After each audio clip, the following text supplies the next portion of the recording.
주말 내내 수도권에 정말 엄청나게 비가 왔습니다. 시간당 최고 100mm의 기록적인 폭우가 쏟아졌고 피해가 속출했는데 지금도 중부지방을 중심으로 매우 많은 비가 내리고 있습니다. 맹소영 웨더 커뮤니케이션즈 대표와 날씨 이야기 해보도록 하겠습니다. 어서 오세요. 네, 안녕하세요. 네, 어제에 이어서 오늘도 수도권에 상당히 많은 비가 오고 있는데 그러면 지금까지 수도권에 비가 얼마나 내렸는지부터 좀 짚어주시죠. 일단 중부 지역의 본격적인 장맛비가 시작된 거는 이제 지난 토요일이죠. 8월 1일입니다. 그리고 네. 세찬비가 계속해서 이어지다가 지금 오늘 오후 들어서는 좀 비가 거의 오고 있지 않는, 비가 오더라도 약한 비 수준인데요. 이번 장맛비의 특징이 좀 지역적인 격차가 크다라는 겁니다. 그래서 특히 강한 비를 집중했던 곳, 특히 이번 장맛비 경기 북부와 경기 남부 지역으로 좀 많이 좀 집중이 됐는데요.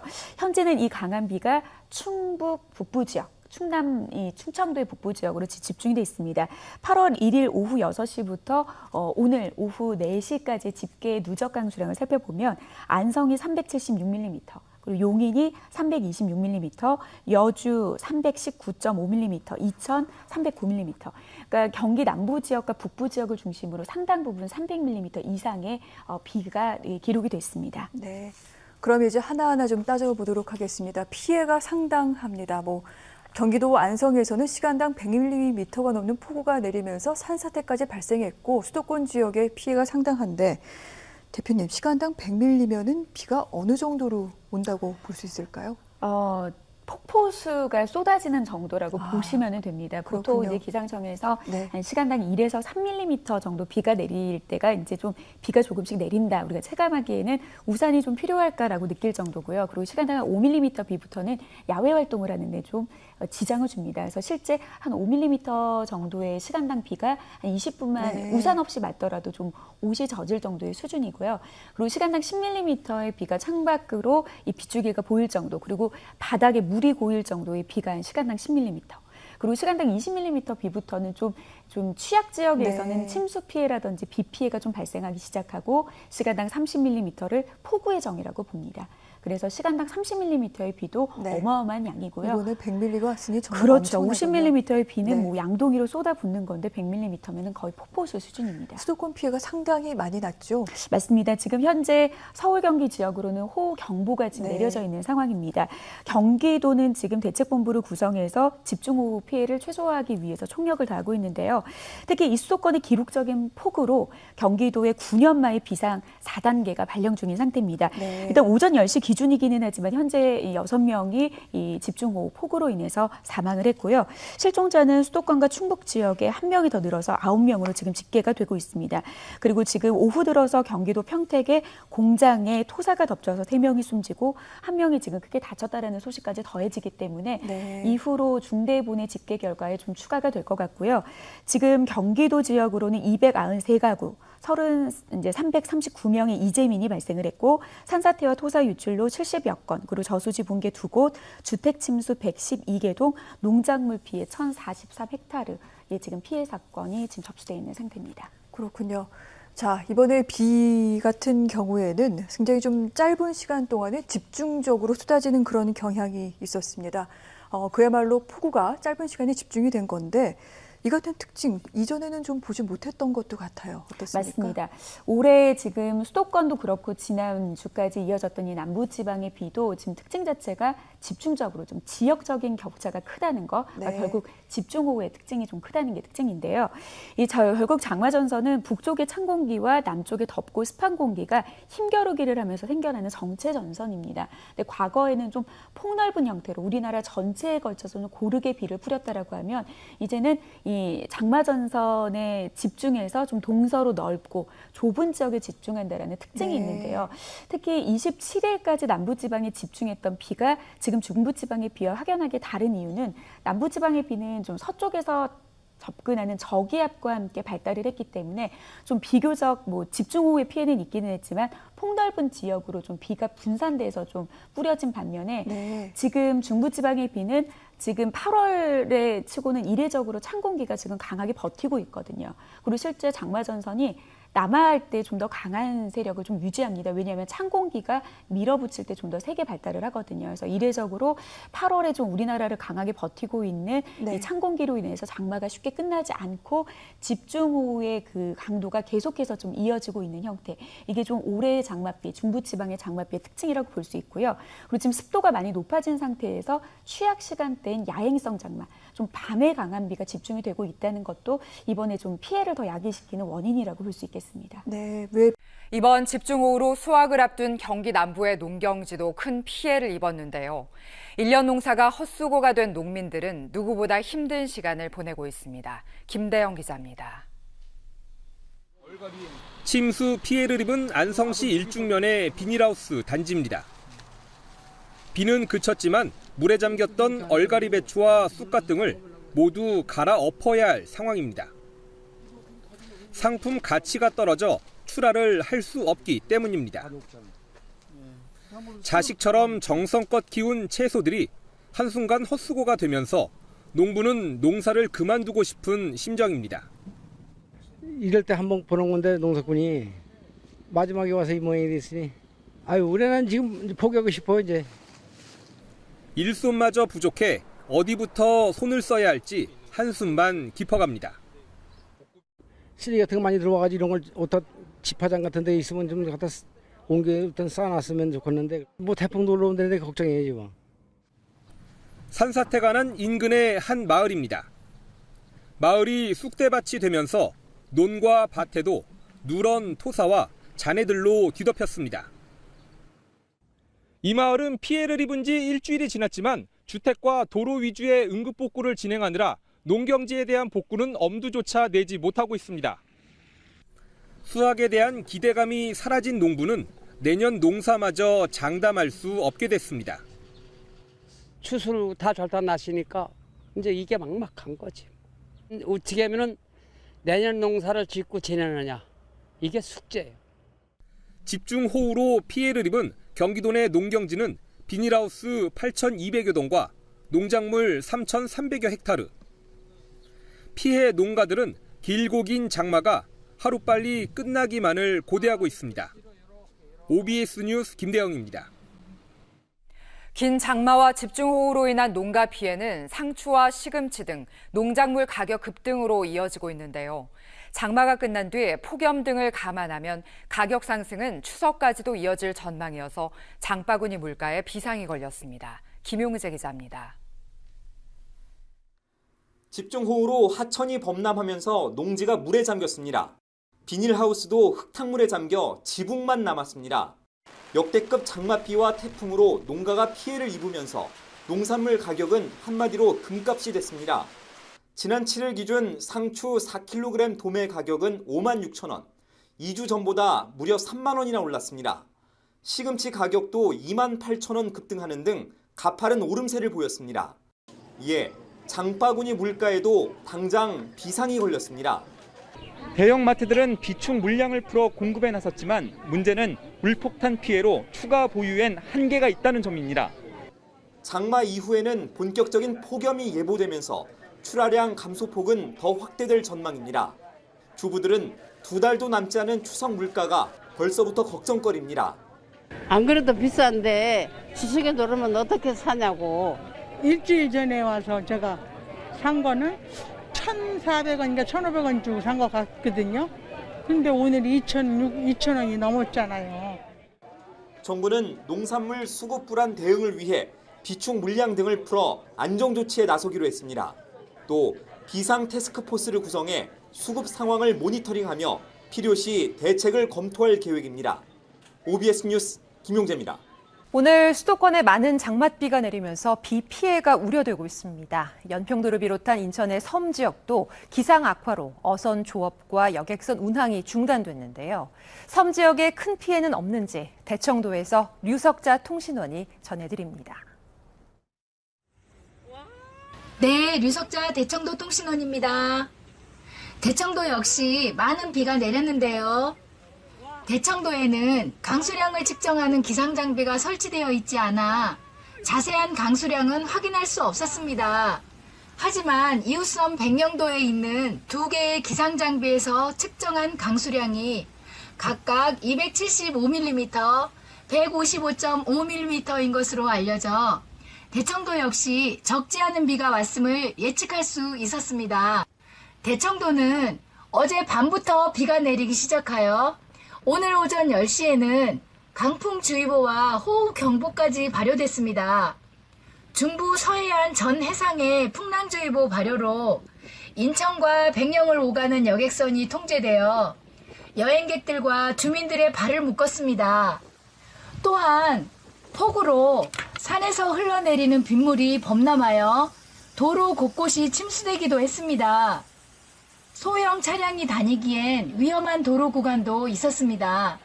날씨가 안 좋으면 어민들의 걱정도 커지는데요. 오전부터 있어온 각종 날씨 경보 탓에 어민들은 조업을 나갈 수 없었습니다. 그래서 대청도에서 가장 큰 선진포항에 어선들을 정박해뒀습니다. 다행히도 오후 2시부터 지금까지 비가 그쳐 큰 피해는 없는 것으로 알려졌습니다. 대청도에서 류석자 통신원이었습니다. 보신 것처럼 시간당 최대 80mm가 넘는 갑작스러운 폭우에 침수 피해가 컸는데요. 집중호우를 동반한 2차 장마가 휴가철과 겹쳐 추가 피해가 우려되고 있습니다. 이어서 김대희 기자입니다. 이번 비는 분명 장맛비입니다. 다만 초여름 1차 장마와는 다릅니다. 뜨거운 고기압이 확장할 때 북쪽 찬 공기와 세력 다툼 중 이어지는 게 1차 장마. 이에 비해 8월 말쯤 일주일 정도 이어지는 2차 장마는 찬 공기가 세력을 확장해 한꺼번에 비를 뿌립니다. 이른 2차 장마가 휴가철과 겹칠 경우 피해가 우려됩니다. 산간계곡 급류가 가장 위험한데 많은 비가 내린 한탄강, 임진강 유역은 범람 위험이 크니 주의하셔야 합니다. 밤이 되면 비구름은 남쪽으로 내려가 경기 남부와 충청 북부 등에 강한 비가 예상됩니다. 모레까지 경기 남부와 충북엔 최대 350mm 이상, 그 밖에 중부 대부분 지역에도 100mm가 넘는 비가 내릴 거로 보입니다. OBS 뉴스 김대희입니다. 여러분 안녕하십니까? 수도권에 기록적인 폭우를 내린 비구름이 남하하면서 집중호우가 중남부 지방을 강타하고 있습니다. 지금까지 쏟아진 폭우로 모두 12명이 숨지고 7명이 실종됐는데요. 이재민은 수도권에서만 1000명에 육박하고 있습니다. 첫 소식 조유송 기자입니다. 충남 예산군의 한 가게입니다. 발목 높이까지 차오른 물을 빼내는 작업이 한창입니다. 밤새 내린 폭우로 빗물이 들어찬 겁니다. 대전 갑천은 흙탕물이 된 지 오래입니다. 공주시의 한 차량은 나무에 깔렸습니다. 청주 도심 곳곳은 물에 잠기기도 했습니다. 장마전선이 남하하면서 충청 지역도 호우 피해가 잇따르고 있습니다. 폭우로 인한 인명, 재산 피해가 시간이 갈수록 늘고 있습니다. 지금까지 12명이 숨졌고 실종자는 7명입니다. 실종자는 서울에서 2명, 경기도에서 3명, 강원도에서 2명 발생했습니다. 서울 서초구에서 맨홀에 빠져 실종된 남성 1명은 어제 오후 숨진 채 발견됐습니다. 비슷한 시각 강원도 춘천 공지천에선 70대 여성이 숨진 채 발견됐습니다. 강원도 원주에선 노부부가 집중호우로 불어난 급류에 휩쓸려 소방당국이 수색을 이어가고 있습니다. 현재 집을 떠나 대피한 사람은 수도권과 강원, 충북과 충남 등 6개 시도에서 모두 5,300여 명에 이릅니다. 이 가운데 이재민은 630세대 1,200명으로 늘었는데 대부분 수도권에 집중됐습니다. 장마전선이 남하하면서 비 피해는 남부지방으로 확산할 것으로 보입니다. 오늘 잠시 소강 상태를 보였지만 내일 수도권과 강원 영서에도 다시 많은 비가 내릴 전망입니다. OBS 뉴스 조유송입니다. 장마철 폭우만 오면 유량이 급격하게 불어나 시민들을 불안하게 했던 고향 창릉천이 대대적으로 정비됩니다. 수천억 원을 지원하는 정부 사업에 선정된 고양시는 서울 청계천 수준의 랜드마크로 키운다는 방침입니다. 갈태훈 기자입니다. 엿가락처럼 휘어진 다리. 상판 곳곳에 금이 가 있습니다. 지난해 8월 폭우 당시 무너질 뻔했던 고양 창릉천 통일교입니다. 세차게 내린 비에다 거센 유속, 약한 지층 등이 원인이었던 것으로 추정됐습니다. 7달 뒤 다시 현장에 가봤습니다. 결국 붕괴 위험을 빚었던 다리는 철거됐습니다. 주민들은 임시로 세운 가게로 하천을 건너고 있습니다. 집안 개량 등에 들어가는 지자체 부담이 상당하기 때문입니다. 시민들은 불안을 호소합니다. 비 많이 올 때 이럴 때 조금 좀 위험하다 생각을 좀 했습니다. 아무래도 비가 많이 왔을 때 물이 불어났을 경우 조금 불안하고. 이곳에 거액의 국가 예산이 투입됩니다. 주요 하천을 대대적으로 정비하는 정부 사업에 창릉천이 선정됐습니다. 344억 원만 부담하면 나머지 2,900여억 원은 국도비 지원을 받게 됩니다. 이 돈으로 상습 침수지인 강매지구를 포함해 18km 구간의 하천 기능을 보강할 계획입니다. 조기 착수할 수 있도록 그 전담 TF팀을 준비 중에 있습니다. 정부라든가 그다음에 경기도 그리고 긴밀하게 협조해서 신속하게 이렇게 추진할 계획.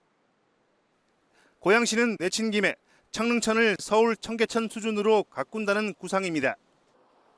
창릉 신도시 조성에 맞춰 일산 호수공원에 버금가는 랜드마크가 필요하다고 보고 있습니다. OBS 뉴스 갈태웅입니다. 지난해 여름 수도권에 퍼부은 집중호우로 반지하 주택들의 피해가 특히 컸는데요. 1년이 지난 지금도 상황은 나아지지 않고 있습니다. 김대영 기자가 주민들을 만나봤습니다. 엉망이 된 살림살이들을 밖으로 끄집어내고 좁은 골목은 쓰레기 천지입니다. 지난해 8월 큰 비로 피해를 입은 반지하 주택가입니다. 지하를 이거 없애든지 해야지. 지하에 사는 사람들 이거 뭐 만날 해봐도 여름 되면 비 올까 봐 겁나고. 수해를 입은 지 1년. 다시 가봤습니다. 눈에 띄는 건 모래주머니. 주차구역 안에 쌓아놔 차에 가로막혔습니다.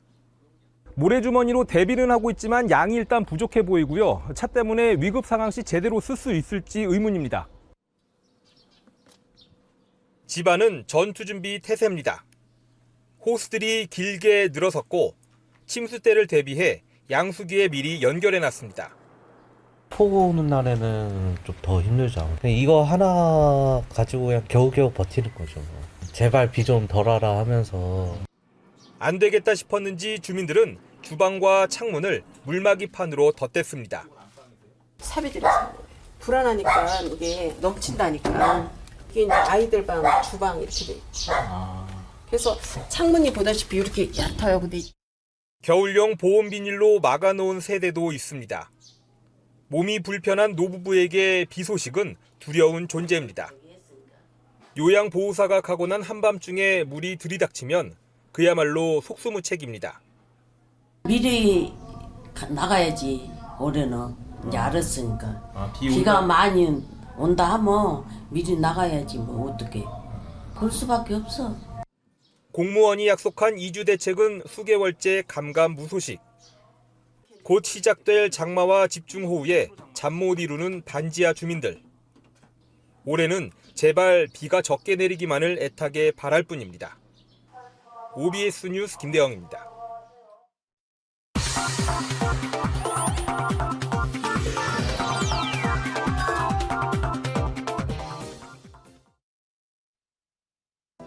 재해는 우리 사회의 가장 어려운 약자에게 더욱 가혹하게 다가옵니다. 여름철 재난안전 대책을 꼼꼼하게 지자체가 책임과 권한을 가지고 대응해야 합니다. 네, 턱도 없습니다. 이 수도권 지자체들 지난해 수해 컸던 반지하 주택의 물막이판 등 설치에 집중해왔지만 서울 40.6, 경기 10.9% 성과 초라합니다. 이제라도 밤낮으로 나선다면 어떨까요? 건물에 이런 것들이 설치가 되면 침수되었던 집이라는 그런 인식이 되기 때문에 물막이판은 침수 방지 시설 기본 중 기본인데 집주인들이 꺼립니다. 침수 피해를 본 집이라 홍보하는 것과 같아 집값에 영향 줄까 염려해서인데 그렇다고 해서 강제 설치할 권한과 권리는 그 누구에게도 없습니다. 그럼 설치된 곳들은 걱정이 없을까? 물막이판 높이는 45cm 남짓, 반지하 창문보다 낮아 침수를 막아낼 수 있을지 의문이 큽니다. 그런데 주택만 걱정할 때가 아닙니다. 전국적으로 복구 더딘 곳들 수두룩한데 그 가운데 특별 재난지역으로 선포된 양평, 여주, 광주시 등 복구가 하세월. 1년이 다 돼가는데 이제껏 뭘 했나 봤더니 열심히 일하고 있었습니다. 피해 조사, 설계, 환경 영향평가 등 절차 거쳐 착공까지 보통 1년. 슬픔 딛고 외양간 고치라 예산 줘도 피해 반복해온 이유, 노답도 이런 노답이 없습니다. 이런 와중 야속하게도 오는 주말부터 장마가 시작됩니다. 올여름은 엘니뇨 현상으로 국지성 폭우와 초강력 태풍이 빈번하게 발생할 예정입니다. 너무하잖아, 너무해. 예. 잘못됐어요. 전에도 한 10년 전에 한번 쳤었는데, 얘가. 비가 많이 온다 하면 미리 나가야지, 뭐, 어떡해. 그럴 수밖에 없어. 걱정은 뭐 말할 것도 없고 밤에 잠을 못 잡니다. 더 뭐 생각할 일도 없습니다. 서울, 관악, 경기도 부천 등 수도권 20만 가구가 올해도 반지하에서 마땅한 대비책 없이 여름을 보낼 것으로 보입니다. 여기에 난개발로 불투수 면적이 가장 높은 곳 상당수가 경기도에 몰려 있고 인천의 노후 빈집들이 상당해 폭우시 붕괴 위험 빨간불이 켜졌습니다. 지난해 쇠해로 사망한이 46명, 피해본 곳이 16,000여 곳. 우린 올여름 도대체 무슨 역대급 기록과 맞닥뜨리게 될까요? 우리 애들 좀 도와달라. 집에 물이 찼다고 이웃에게 전화했지만 반지하 주택에는 이미 물이 천장까지 차올라 문이 열리지 않았습니다. 애들만 집에 있었던 거예요. 엄마만 있었던 거예요. 장애가 있는 이모와 편찮은 할머니를 챙기던 13세 소녀가 살던 그 집엔 이제 아무도 살지 않습니다. 그 누구도 그 비극 위에 삶의 터전을 꾸릴 수 없는 이유입니다. 하지만 비용 부담을 조금이라도 줄이려 반지하 주택을 찾는 이들 여전합니다. 사치해서 그런 것이 아닌데 비 오는 여름밤 맘 편히 자는 것이 사치인 삶. 대한민국이 장마 코앞에 두고 할 수 있는 것이 걱정밖에 없는 건지 묻지 않을 수 없습니다. 앵커 포커스였습니다. 오늘 밤부터 제주를 시작으로 장마가 시작될 것으로 예보되면서 각 자치단체는 비상에 걸렸습니다. 경기도 역시 안타까운 수해 사고가 다시는 일어나지 않도록 반지하 주택에 대한 대책 마련에 나섰습니다. 이정현 기자입니다. 상습 침수구역인 화성시 황계동. 지난해 집중호우 때만 집이 물에 잠기는 등 40건의 피해가 났습니다. 하는데 냄새나서 방해하지 큰 비만 오면 하천이 넘쳐 피해를 보는 수원 평동 주민들도 본격적인 장마 시작에 불안감이 커졌습니다. 지난 여름에 보니까 거기 그 배수펌프를 놨어요. 한 150mm, 200mm는 안 되고 한 150mm 될 정도 두 관을 놨는데 그거 가지고는 이물 못 빨아냅니다. 오늘 밤 제주부터 전국적인 장마가 시작되면서 올여름 많은 비가 내릴 것으로 전망돼 비상에 걸린 자치단체장들은 미리 현장 점검에 나섰습니다. 저지대 상습 침수 구간에 배수 펌프를 지원하고 물막이도 설치하도록 하는 등 대비책을 내놨습니다. 하천 범람에 따른 수해 예방을 위해 물이 잘 빠지도록 배수로의 흙더미를 치우는 준설차도 배치할 계획입니다. 준설차 2대 정도를 한 대 먼저 배치하고 또 배치하고 전화 한 통이면 새벽에도 올 수 있게끔. 경기도는 111억여 원을 투입해 반지하 주택 4,500여 가구와 공동주택 지하주차장 200여 곳에 대해 침수 방지에 나섭니다. 빗물 유입이 감지되면 문자를 보내 위험 상황을 알려주는 침수 감지 알림 장치 설치도 지원합니다. OBS 뉴스 이정현입니다.